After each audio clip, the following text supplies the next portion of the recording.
After covering Black Sky and Rocket Lab stocks on my channel, today I will be covering the Astra stock. Astra plans to make sending small constellations into space as easy as booking a flight on a daily launch schedule. Astra is the fastest privately funded company in history to achieve orbital capacity. Holicity is a special purpose acquisition company listed on the Nasdaq under the ticker symbol HOL. Astra and Holicity have announced a business combination that will result in Astra becoming a publicly traded company. The transaction is expected to close in the second half of 2021. The combined company will be listed on the Nasdaq under the ticker symbol ASTR. Astra has booked about $150 million of contracted revenue. The company plans to deliver the customer payloads into space beginning this summer and plans to go on a monthly launch schedule by the end of this year. Morgan Stanley space team estimates that the $350 billion current space market could grow as much as $1 trillion by 2040. In this video, we will take a deep dive analysis of the company background of Astra. We will also look at the competitive advantage, what sets it apart from its competitors like Rocket Lab and SpaceX. We will look at the merger transaction and share structure details. Finally, we will try to come up with a valuation and go through the risk factors involved in investing in this transaction. So please stay for the whole video so you get all the details about this exciting space SPAC. Hi, I'm Arshad Ahmed, founder of DIYstockpicker.com, an investment portal dedicated to help investors make intelligent decisions. I'll be covering growth, EV and space stocks on my channel. So if you're not yet subscribed, hit that subscribe button. So let's get started. Kemp is the founder, chairman and CEO of Astra. He previously served as the CTO at NASA and founded OpenStack. He also developed the cloud computing strategy for the United States government at the White House. Dr. Adam London is the co-founder and CTO. He founded Ventions company and spent the majority of his career inventing miniature rockets in partnership with NASA and DARPA. Astra has its headquarters at the Alameda Naval Air Station just outside of San Francisco. The company is turning this facility into an integrated rocket design, development, manufacturing and test facility. The rockets are built using iterative software design principles. The company has an exceptional software platform where it plans everything from sourcing materials, planning tests, and making modifications to the designs. The company doesn't have to go in the middle of desert to test its rockets. It has a world-class testing facility just 300 feet away from where the rockets are manufactured. Because of this speed of execution, the company was able to send a satellite in space in just 4 years time frame. Rapid test and iteration are the cornerstones of the development process. The company has performed thousands of rocket tests just a few hundred feet away from the manufacturing facility. This is possible because the company has a unique approach to manufacturing rockets. They use lightweight aluminum, which is very less expensive, instead of costly composite and 3D printed materials. The following are the key highlights of Astra. There are 10 plus customers and 50 plus launches in the backlog.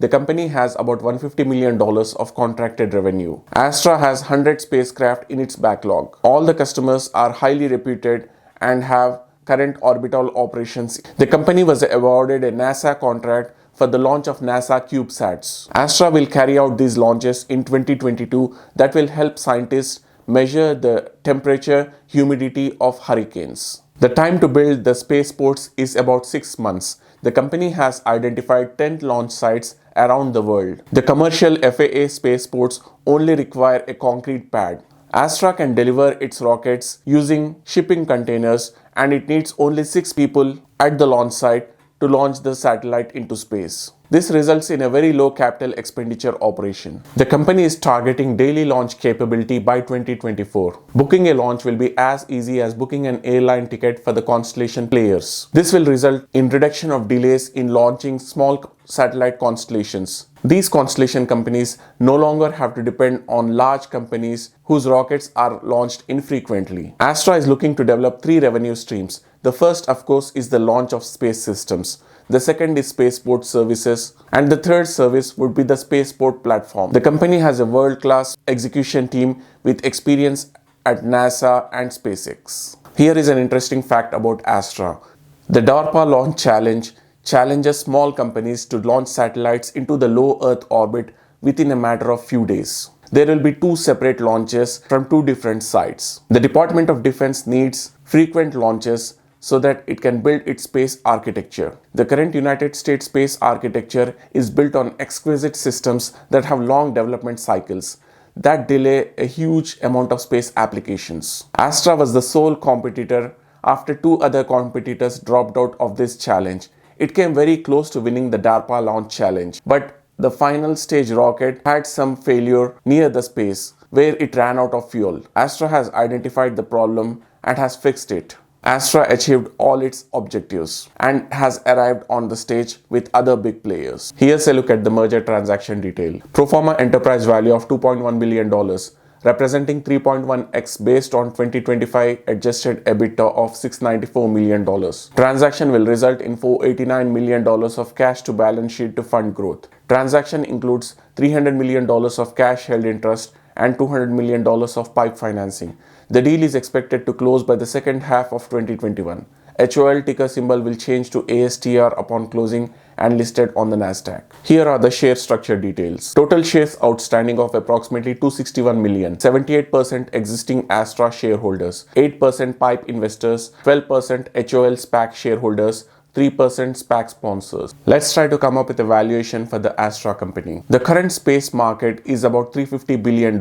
It is estimated to grow about $1.4 trillion by 2040. Astra is looking for daily launch capability. $1.2 billion of revenue is in pipeline. There are 10 plus customers and 50 plus launches in the backlog. The company has about $150 million of contracted revenue. Looking at the management estimates, $1.5 billion of revenue and EBITDA of $694 million by the end of 2025. The company is expected to be cash flow positive by 2024 with $177 million of free cash flow. We'll use a valuation multiple of 10 for EV by EBITDA. That gives an enterprise value of $6.94 billion divided by the total shares outstanding of 261 million. This gives a valuation of $26.50 per share in 2025 estimated. There are a few risk factors involved in investing in Astra. The real meat of revenue in space market is in space applications. Out of the current $350 billion space market, $320 billion is in space application and only $30 billion is in the launch systems. Astra, just like Rocket Lab, does not have a space analytics solution. The company also does not own any proprietary space data. Rocket Lab has a reusable first stage rocket. After delivering the second stage rocket in the space, the first stage rockets makes a landfall and can be reused for further launches. Astra has a different approach where it is using very cheap materials like lightweight aluminum to send its payload into the space. After the payload gets detached, first stage rockets linger in the space. That may result in space debris and environmental concerns for the company. The launch ports are yet to be built. The company has identified 10 launch ports. However, building these launch ports require various clearances from local authorities.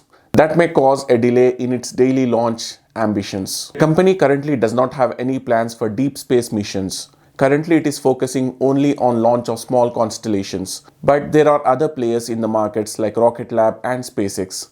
By the time it will come to the daily launch schedule, these players will have a chance to catch up and establish partnerships with other small constellation companies. So the scope of growth for Astra may be limited in that aspect. Another risk is that the market sentiment is turning negative for SPACs. In the Nasdaq correction that happened, the worst hit sector was EVs and SPACs. So Astra shareholders will see huge volatility in the near future until the company gets cash flow positive. I hope you found the video informational. I have analyzed the Rocket Lab stock, which is a 4 billion merger. You should see that video here on the end screen, and I hope to see you in that video. Thanks for watching.